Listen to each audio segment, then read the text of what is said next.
Hello, my name is Rachel, and I'm 32 years old.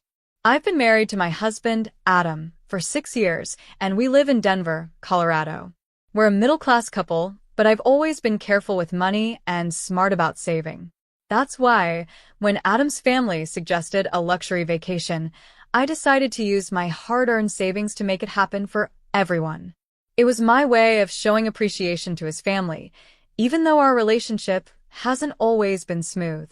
Adam's family consists of his mother, Linda, and his younger sister, Vanessa. Linda is in her late 50s and loves to be in control of everything.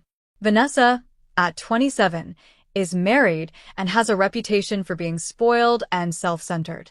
Despite their flaws, I wanted to include them in something special. I didn't tell anyone I was paying for the trip because I didn't want to make it about me. I wanted everyone to enjoy the experience. The morning of our trip, we gathered at Linda's house.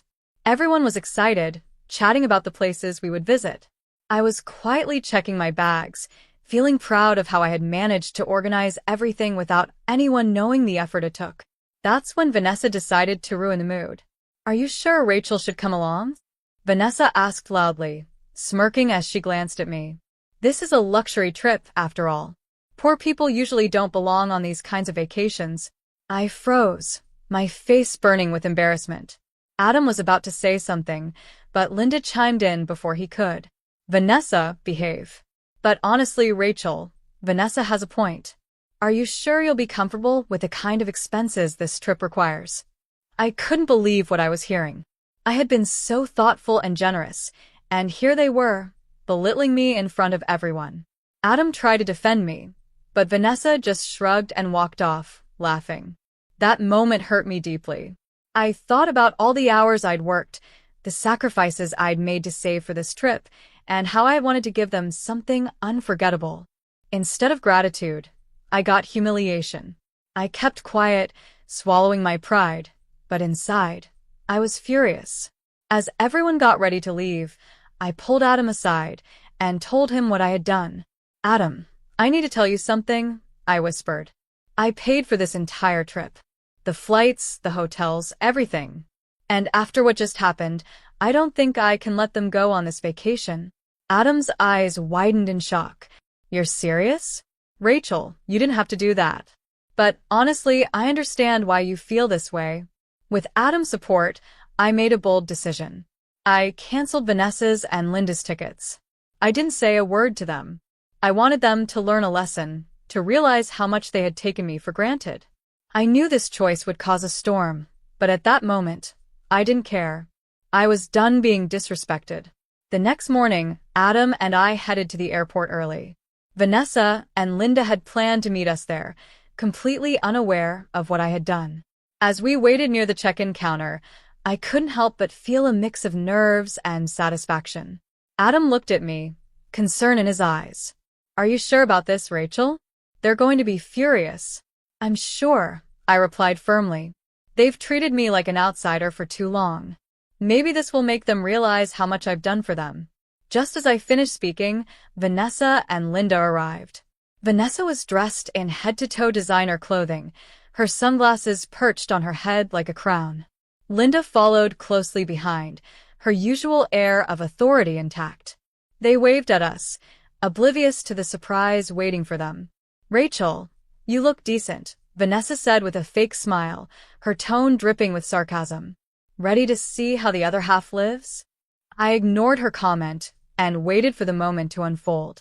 At the check-in counter, the airline staff began scanning our tickets. Adam and I went first, and our boarding passes printed without issue. Then it was Vanessa's turn. "I'm sorry, ma'am," the attendant said, frowning at the computer screen. "It seems your ticket has been canceled." Vanessa blinked, clearly confused. "What do you mean, canceled? That's impossible." Linda stepped forward, her tone sharp. "There must be a mistake." "Check again." The attendant shook her head. "I'm afraid there's no mistake. The tickets for Vanessa and Linda were canceled yesterday." "What?" Linda's voice rose in anger. "Who would do that?" I took a deep breath and stepped forward. "I cancel them."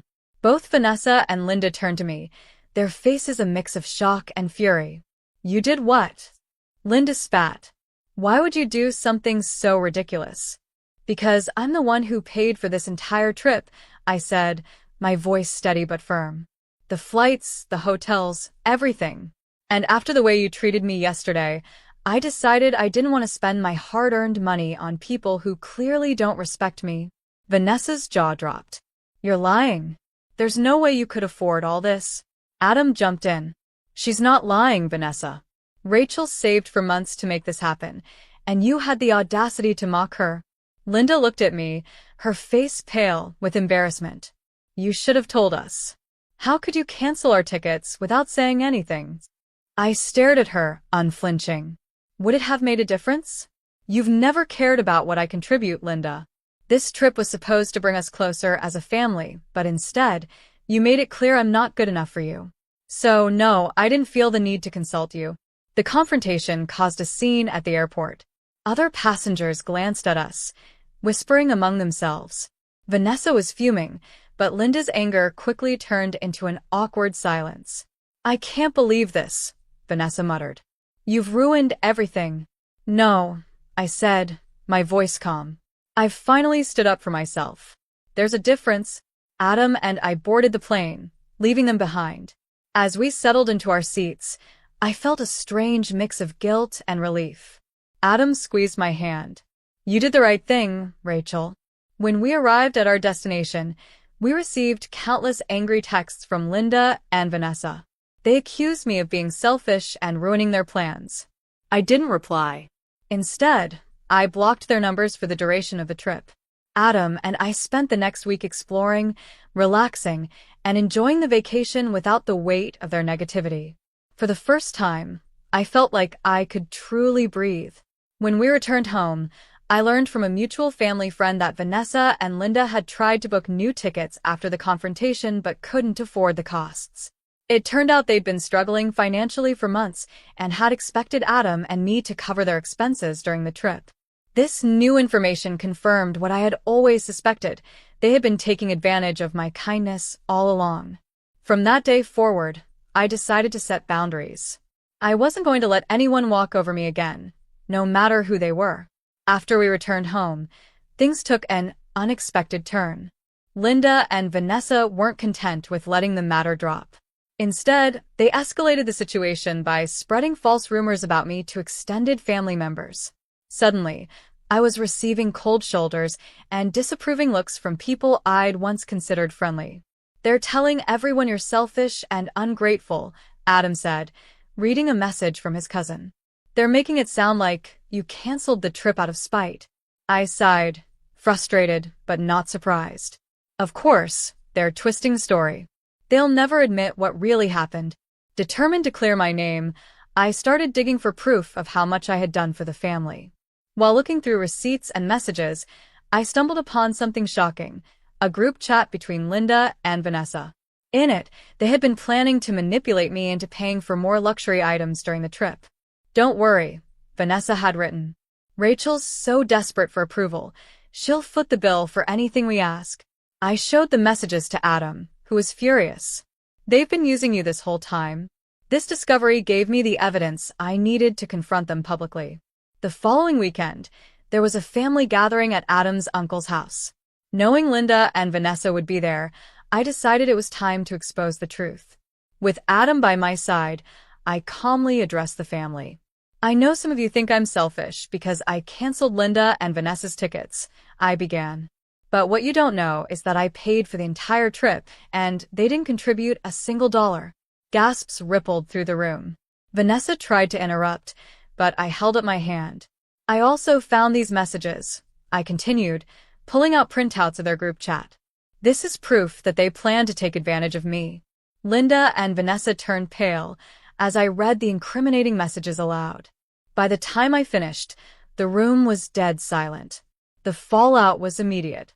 Family members who had sided with Linda and Vanessa began apologizing to me, expressing their shock and disappointment in their behavior.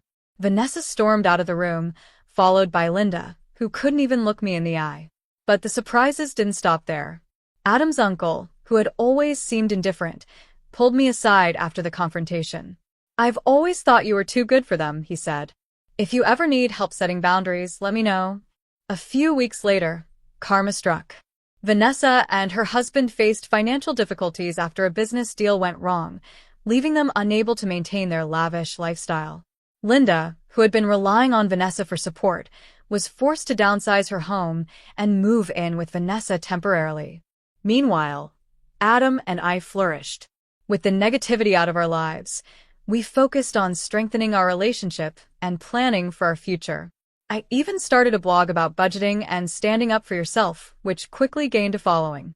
The experience taught me a valuable lesson about self-respect and boundaries. I no longer felt the need to seek approval from people who didn't value me. As for Linda and Vanessa, they tried to reach out a few times, but I made it clear that our relationship would only continue if they changed their ways. For now, I'm content keeping my distance and focusing on the people who truly appreciate me. Looking back, I'm proud of how I stood up for myself. It wasn't easy to face the backlash and deal with the drama, but it was worth it. That trip became more than just a vacation. It was a turning point in my life. It taught me to value my own efforts, set firm boundaries, and never let anyone take my kindness for granted. Sometimes, the hardest thing to do is say enough, but it's also the most empowering. I've learned that self-respect isn't just about demanding better treatment. It's about walking away from people who refuse to give it.